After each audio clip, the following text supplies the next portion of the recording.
He is founder and program development specialist for Say It Loud, Readers and Writers, a literary arts program dedicated to promoting reading and writing as tools of empowerment. He is also creator, executive producer, and host of Literary Nation Talk Radio, a live weekly broadcast which dialogues with authors, activists, and artists. So without further ado, please welcome to our show tonight, Mr. Patrick Oliver. Are you there, sir? Yes, I'm here, brother. Thanks for having me. Man, it has been a pleasing, plum pleasure. As a good mentor of mine likes to say, thank you so much for coming on. And I've been looking forward to this show for quite some time since we met at that book signing previously. Yeah, with Dr. Julianne Melville, that was a great event. A phenomenal event. That was my first time listening to her, but I've heard about her in the past, so it was a pleasure not only to meet you, but to hear her words of insight and history as well.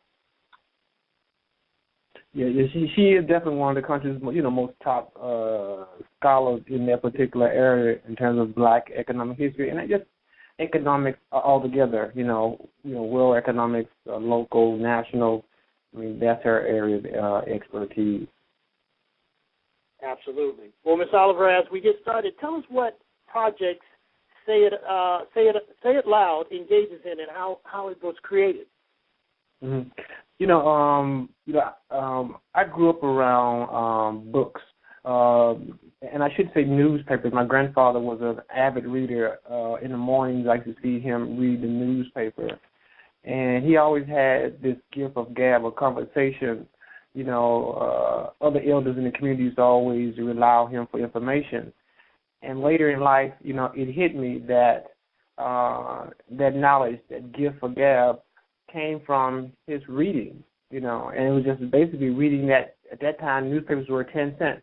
Reading that 10-cent newspaper on a daily basis from front cover to back. And so, that was my beginning of understanding the power of reading.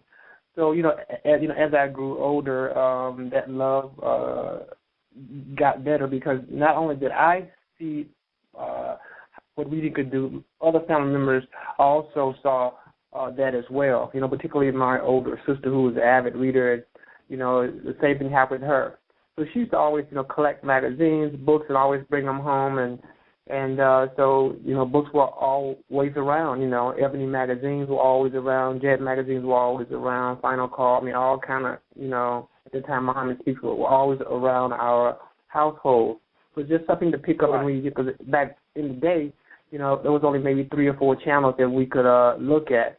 And so it was several of us. So as opposed to us arguing over a television channel, we just picked up, what was around, and then magazines were around.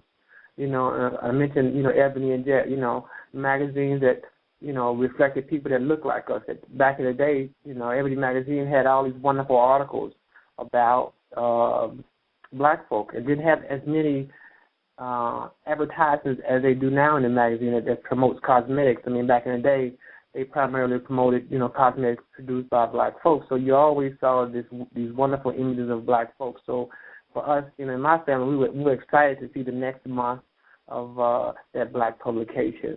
And back in the day, we also had a number of Black newspapers that were in our communities. Not only we get the ones that were in our community, but we also got the ones that were sent from around the country, to our home or in local neighborhood grocery stores and things of that nature. Because one thing about the elders back in the day, they wanted to keep young people informed.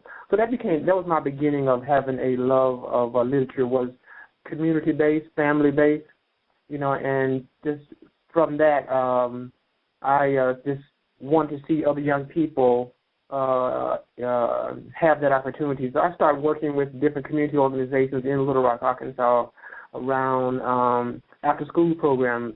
After spending a number of years in corporate America, I decided, hey, let me give something back, and found out, that young people had a challenge with reading, about volunteering and participating in these after-school programs.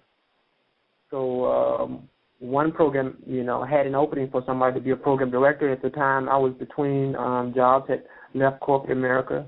Well, I actually got downsized out of corporate America, so I said, hey, I'll give the job a shot. Why not? Let me take my managerial skills and my procurement skills that I learned in corporate America and, infuse it into an after-school program.